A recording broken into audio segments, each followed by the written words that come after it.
नरेंद्र मोदी चुनावी रैली को संबोधित करते हुए 21वीं सदी का नवा पंजाब बनाएंगे।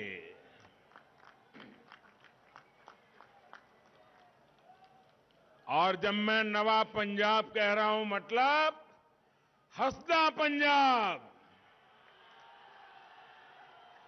वसदा पंजाब, नचदा पंजाब, चढ़दा पंजाब, यही हमारा संकल्प है। मुझे विश्वास है आपका ये जोश, ये हौसला 20 तारीख को नवा पंजाब के लिए बीजेपी और एनडीए की जीत सुनिश्चित कर देगा।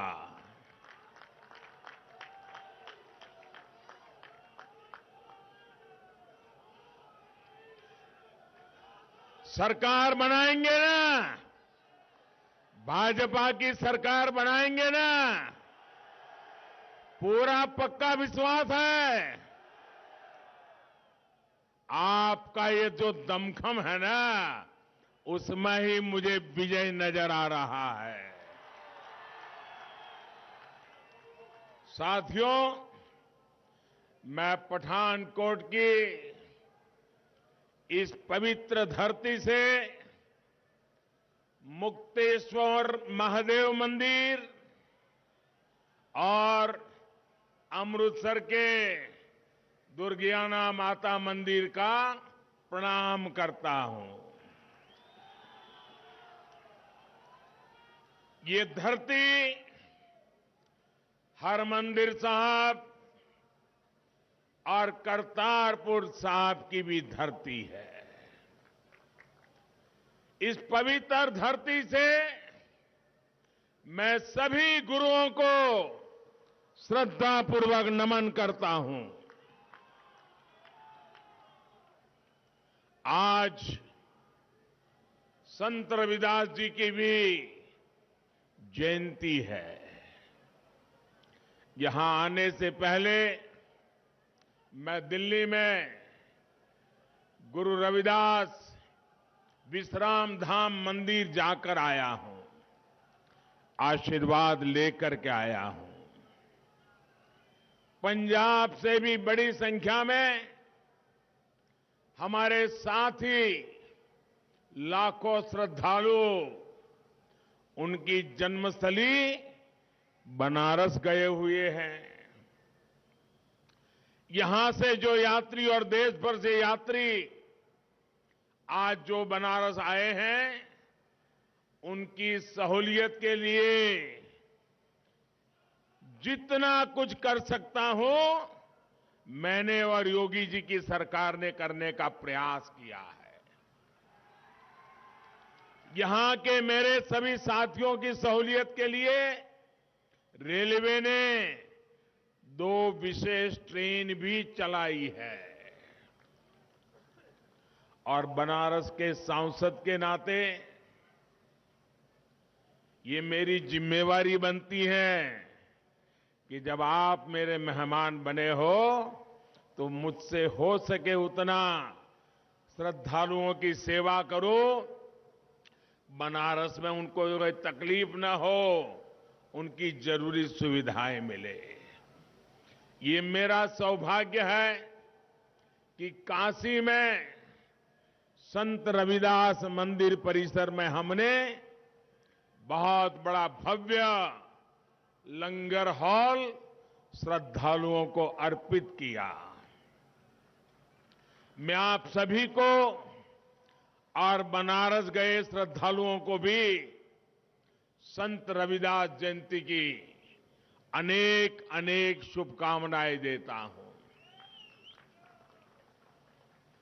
मेरा ऐसा सौभाग्य है कि जब यहां मंच पर आ रहा था तो मुझे वाल्मीकि समाज के सभी प्रमुख लोगों ने पवित्र माला पहना करके मुझे आशीर्वाद दिए मैं वाल्मीकि समाज के भी सभी संतों का हृदय से प्रणाम करता हूं।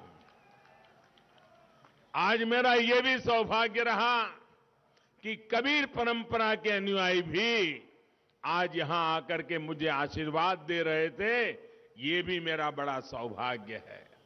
और मंच पर आते ही संत शिरोमणि पूज्य रविदास जी के चरणों में यहां भी मुझे माथा टेकने का मौका मिल गया।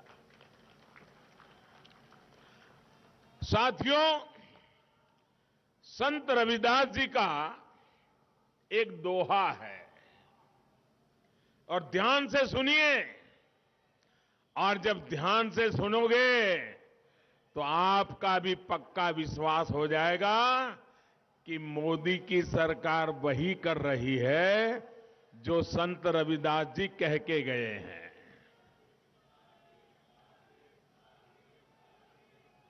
संत रविदास जी ने अपने दोहे में क्या कहा है? और उन्होंने ऐसा चाहूं, संत रविदास जी ने कहा है, ऐसा चाहूं राज में, ऐसा चाहूं राज में, मिले सबन को अन्न, छोट बड़ो सब सम बसे, छोट बड़ो सब सम बसे, रविदास रहे प्रसन्न। संत शिरोमणि पूज्य रविदास जी ने क्या कहा था? उन्होंने कहा था, मैं एक ऐसा राजा चाहता हूं। देखिए, रविदास जी ने कहा है, मैं एक ऐसा राजा चाहता हूं जिससे राज्य में सभी को अन्न मिले, हर कोई एक समान समरस होकर रहे, और जब ऐसा होगा तो स्वाभाविक रूप से रविदास जी प्रसन्न होंगे ही। ये संत रविदास जी ने कहा है। साथियों, सबका साथ सबका विकास के मंत्र, उस मंत्र को लेकर के चल रही भाजपा का आदर्श भी संत रविदास जी के शब्दों से प्रेरणा लेकर के हम आगे बढ़ते हैं। और इसलिए हमारी सरकार के लिए गरीब का कल्याण सर्वोपरि है। आप देखिए, पूरी दुनिया में एक ऐसी महामारी आई है, ऐसी महामारी आई है, 100 साल में कभी ऐसी महामारी नहीं आई और पूरी दुनिया में फैली है।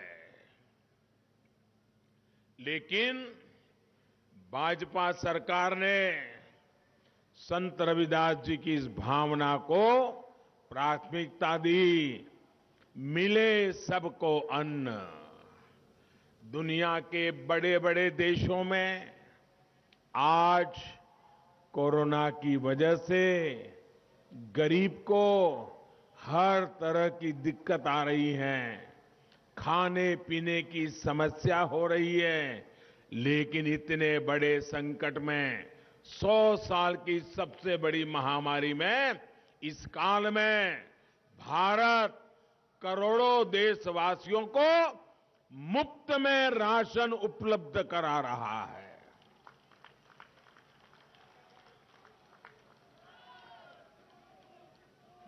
कोई भी ऐसा गरीब ना हो जिसके घर में चूल्हा न जलता हो। भाई, ये काम करना मेरे लिए एक पवित्र सेवा का काम था।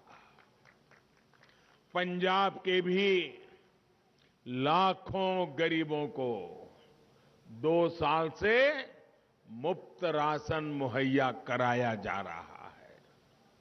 हमने प्रयास किया है कि महामारी के इस समय में कोई भूखा गरीब हमारे यहां गरीब भूखा न सो जाए।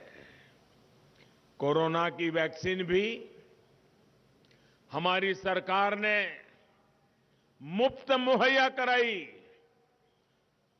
गांव-गांव जाकर के मेरे देशवासियों का जीवन बचाने के लिए रात दिन काम किया और दुनिया में जो नहीं कर पाए वो काम हिंदुस्तान ने करके दिखाया। करीब करीब 95% से ज्यादा लोगों को पहला डोज तो लग ही चुका है और दूसरा डोज भी करीब करीब सबको लगने की दिशा में तेज गति से काम हो रहा है। और वैक्सीन की वजह से लोगों को कोरोना से लड़ने के लिए बहुत बड़ा सुरक्षा कवच मिला है।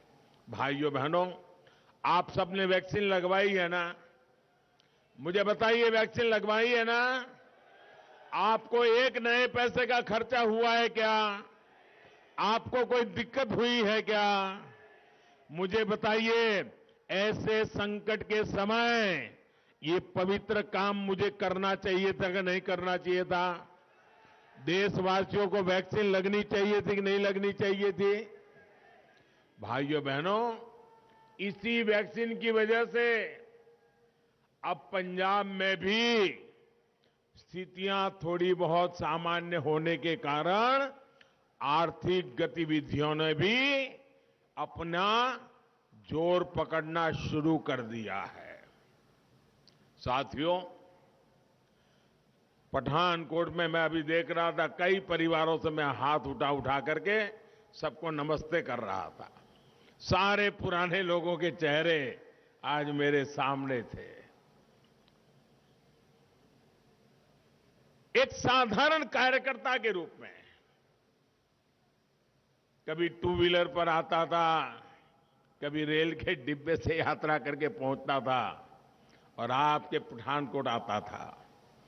कभी जम्मू से दिल्ली जाता था तो रात को ट्रेन स्टेशन पे ये पठानकोट के अनेक परिवार मेरे लिए खाना लेकर के आते थे, मुझे टिफिन का डब्बा पहुंचाते थे। ऐसा जीवन का महत्वपूर्ण समय मैंने आप लोगों के बीच में बताया है।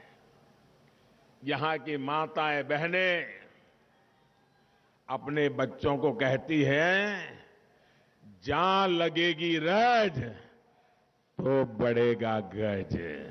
याद है ना? इस हमारे माझा इलाके में हम सुनते हैं।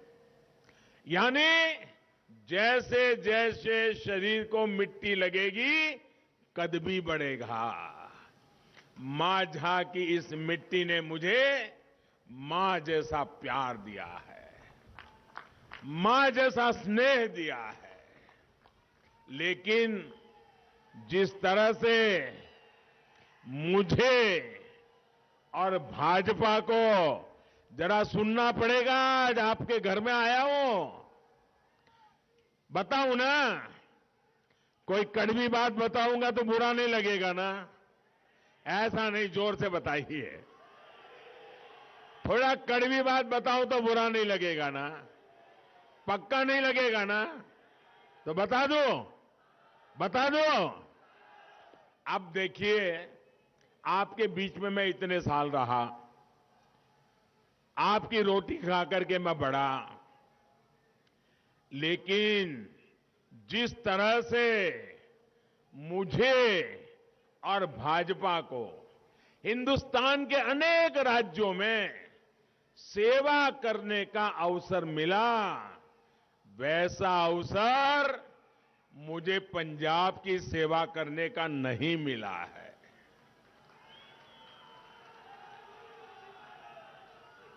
और पहले भी हमारा हाल क्या था? पहले हम यहां भी एक छोटे पार्टनर के रूप में, छोटे दल के रूप में सरकार के साथ एक हाशिए में किनारे पर साथ साथ चला करते थे। पंजाब की शांति के लिए, पंजाब की एकता के लिए, पंजाब के उज्जवल भविष्य के लिए हमने हमारी पार्टी का नुकसान करके पंजाब का भला करने को प्राथमिकता दी थी। लेकिन आज मैं आपसे मांगने आया हूं, मुझे 5 साल आपकी सेवा करने का मौका दीजिए।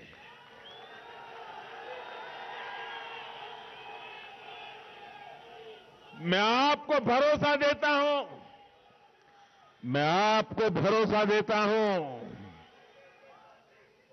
किसानी, व्यापार, इंडस्ट्री नो लाहेबंद बनाया जाएगा।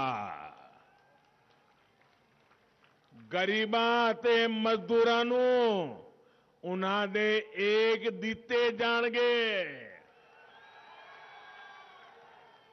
ਪੰਜਾਬ ਨੂੰ ਮਹਫੂਜ਼ ਅਤੇ ਚੜ੍ਹਦੀ ਕਲਾਵਾਂ ਵਿੱਚ ਰੱਖਾਂਗੇ। साथियों, जनता जब भाजपा को मौका देती है, फिर न जनता हमारा हाथ छोड़ती है, न जनता हमारा साथ छोड़ती है, और न हम जनता की सेवा का काम छोड़ते हैं। हम इतने राज्यों को जहां जहां हमको सेवा करने का मौका मिला है, जरा देख लीजिए, विकास का जो सिलसिला भाजपा की सरकार में शुरू होता है, जनता भी ऐसा साथ देती है, ऐसा साथ देती है कि कभी विकास का काम रुकता नहीं है। एक और बात भी आपने देश भर में देखी होगी, जहां एक बार भाजपा के पैर जम जाते हैं, वहां दिल्ली में बैठकर रिमोट कंट्रोल से सरकार चलाने वाले परिवार की छुट्टी हो जाती है। मतलब जहां विकास आया, जहां विकास पहुंचा, वहां वंशवाद का हुआ सफाया। जहां शांति और सुरक्षा आई, वहां तुष्टीकरण और भ्रष्टाचार की विदाई। यही विदाई इस बार पंजाब में देनी है। भाजपा के विकास, पंजाब के विकास के साथ नवा पंजाब के लिए मेहनत करने में कोई कसर भारतीय जनता पार्टी नहीं छोड़ेगी, ये मैं आपसे वायदा करने आया हूं।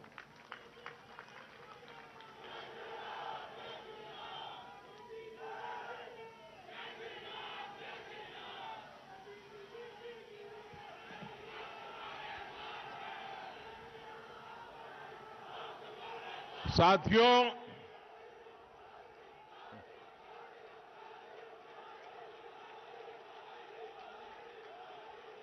आपका प्यार मेरे सर आंखों पर, दोस्तों, आपका प्यार मेरे सर आंखों पर।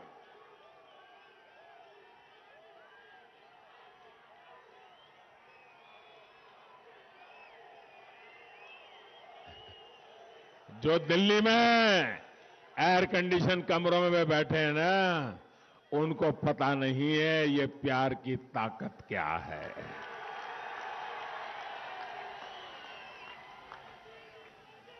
पठानकोट और मांझा की ये धरती वीरों की धरती है, वीरों की धरती है। यहां घर घर से नौजवान देश की सुरक्षा के लिए सीमाओं पर सेवा दे रहे हैं। इसी मांझा से गुरुओं ने सिख धर्म को भी विस्तार दिया था।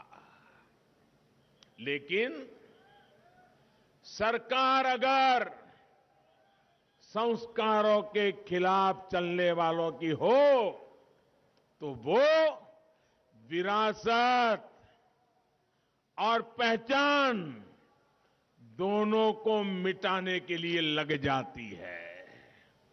कांग्रेस ने पंजाब और देश की शान के खिलाफ क्या क्या कुकृत्य नहीं किए। इसी पठानकोट पर जब पाकिस्तानी आतंकियों ने हमला किया था तब देश उस संवेदनशील मौके पर एकजुट था, लेकिन कांग्रेस पार्टी के नेता क्या कर रहे थे आप मुझे बताइए, जरा आप मुझे जवाब दीजिए। इन लोगों ने सैन्य के शौर्य के खिलाफ सवाल उठाए थे कि नहीं उठाए थे? हमारी सेना पर शक किया था कि नहीं किया था? मेरी इस धरती के लालों पर शक किया था कि नहीं किया था? इन्होंने शहीदों की शहादत पर कीचड़ उछालने का पाप किया था कि नहीं किया था? और आप देखिए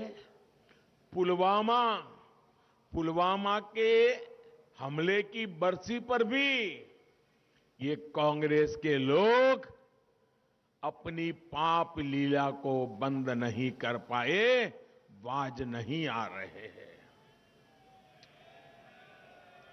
वो हमारी सेना की बहादुरी को फिर से सबूत मांगने लग गए हैं।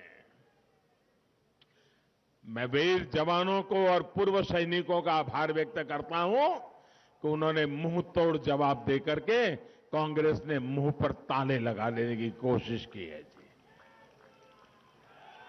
अब आप लोग ये तय करिए क्या पंजाब जैसे सीमावर्ती और संवेदनशील राज्य की सुरक्षा ऐसे लोगों के हाथ में हम दे सकते हैं क्या?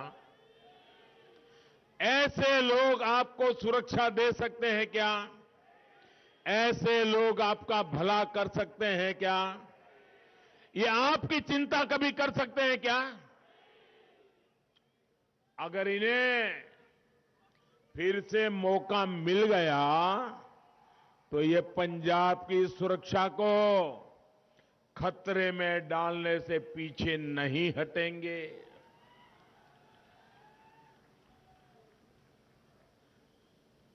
पहले कभी कांग्रेस में कैप्टन साहब जैसे लीडर थे, उनको इस गलत रास्ते पर जाने से रोकते थे, अब तो वो भी वहां नहीं है।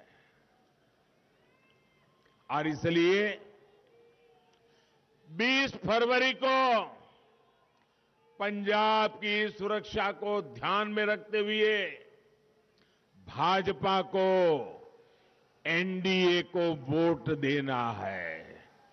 ढींडसा साहब और कैप्टन साहब की पार्टियां भी आज हमारे साथ पंजाब के उज्जवल भविष्य के लिए हमारे साथ जुड़ी है। 20 फरवरी को पंजाब में शांति और अमन के लिए भाजपा को वोट देना है। 20 फरवरी को पंजाब के विकास के लिए भाजपा को वोट देना है। साथियों, देश की सुरक्षा को मजबूत करने के लिए हमारी सरकार सेनाओं का लगातार आधुनिकीकरण कर रही है। जब सैनिक के पास आधुनिक साजो सामान होता है तो उसकी अपनी सुरक्षा भी बढ़ती है। भाजपा सरकार सेना में महिलाओं को नए अवसर दे रही है। अब हमारी बहन बेटियां भी सेना में देश की रक्षा करने के लिए कंधे से कंधा मिलाकर के खड़ी रहे, इसका प्रबंध हमने किया है। और ये तो वीरों की भूमि है। देखते ही देखते यहां की बेटियां मेरे देश की रक्षा करने में भी आगे होगी, ये मेरा विश्वास है। परमानेंट कमीशन देना हो, इतना ही नहीं, हमने एक बहुत बड़ा महत्वपूर्ण निर्णय किया है। एक हमने निर्णय किया है, देश में नई सैकड़ों सैनिक स्कूल खोलेंगे हम, सैकड़ों नई सैनिक स्कूल खोलेंगे।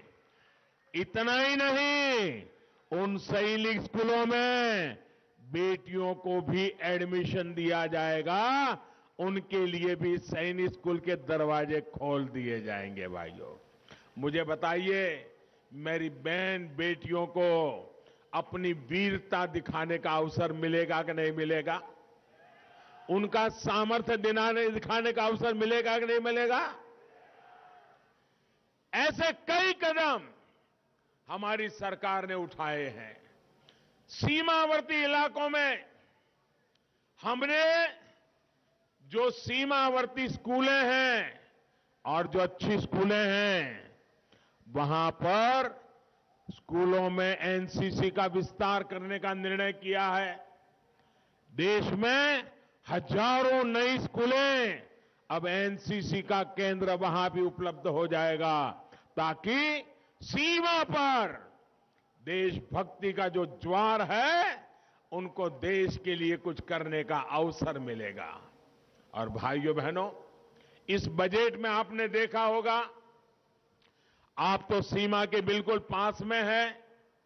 इस बजट में हमने बड़ा महत्वपूर्ण निर्णय किया है और इसका बहुत लाभ मेरे पंजाब के गांवों को मिलने वाला है।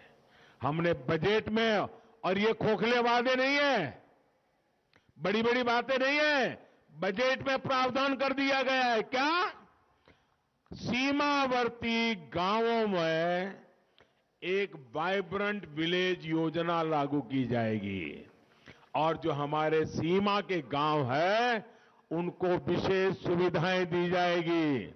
वहां पर इंफ्रास्ट्रक्चर बनाया जाएगा, वहां स्किल डेवलपमेंट के लिए काम होगा, वहां टूरिज्म डेवलप किया जाएगा, वहां पर उद्योगों को काम दिया जाएगा।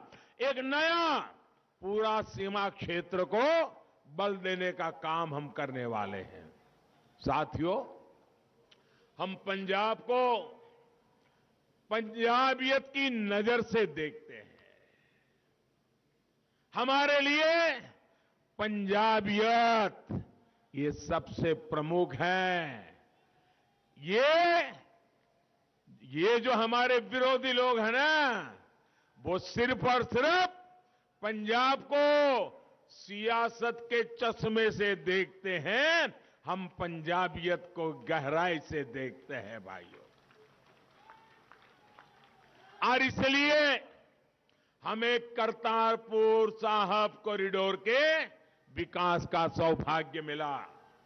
मैं आज कांग्रेस सरकार के सामने कुछ गंभीर सवाल पूछना चाहता हूं और मैं पूरे पंजाब को गुरुओं के आशीर्वाद लेकर के जीने वाले हर पंजाबी को मैं कहना चाहता हूं, मैं जो सवाल पूछ रहा हूं वो सवाल आप भी पूछिए।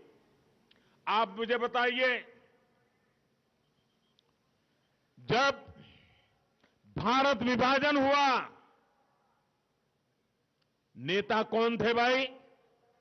कांग्रेस के थे कि नहीं थे? थे कि नहीं थे? देश के टुकड़े हुए तब कांग्रेस के लोग थे कि नहीं थे?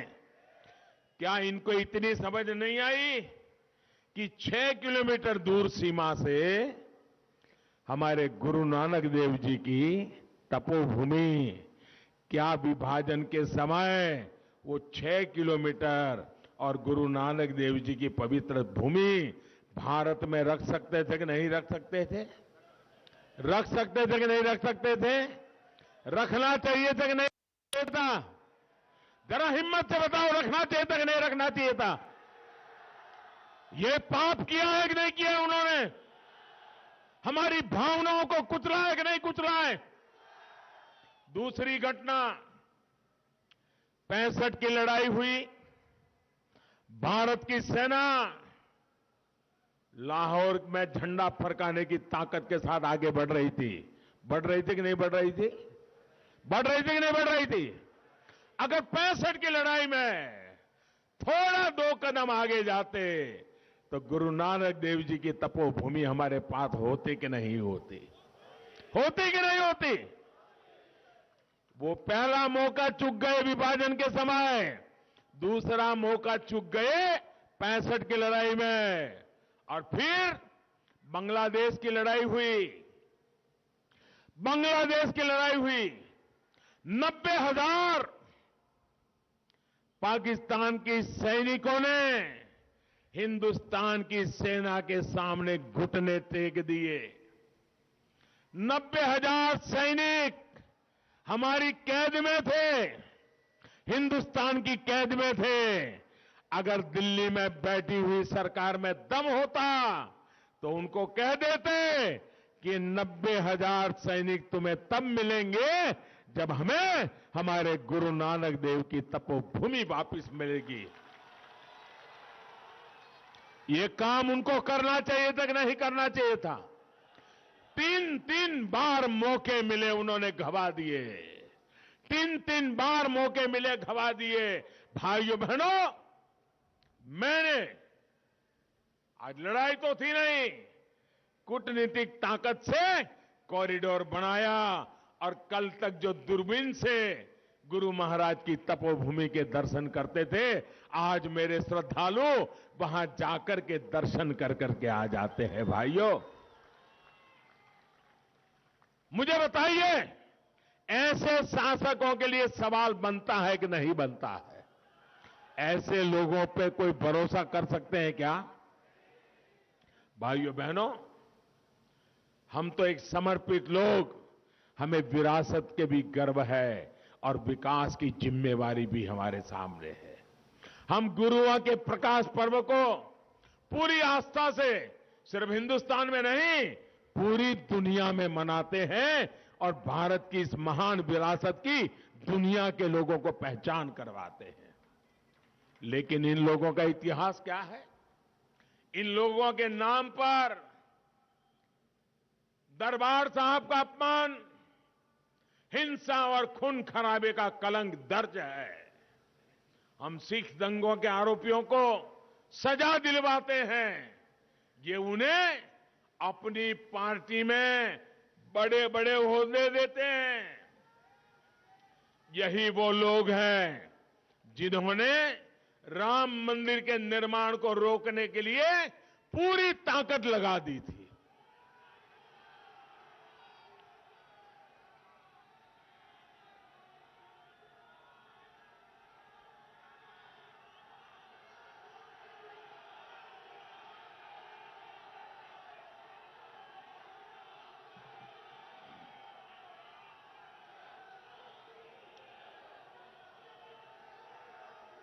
काशी विश्वनाथ धाम बना तो उस पुण्य काम भी, उसका भी ये लोग विरोध करते रहे। काशी विश्वनाथ मंदिर को सदियों पहले माझा की धरती से विशेषता रहा है। मंदिर के लिए सोना चढ़ाने का काम उस जमाने में महाराणा रणजीत सिंह जी ने ही किया था। भाइयों बहनों, हम अपनी इस विरासत को देश की एकता, अखंडता से जोड़कर देखते हैं।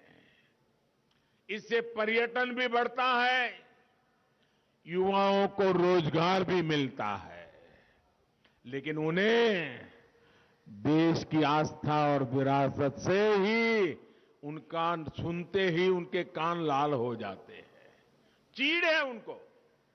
पंजाब के लोगों ने दशकों तक ऐसे दलों को बर्दाश्त किया, अब उन्हें इस बार भाजपा को मौका देना है।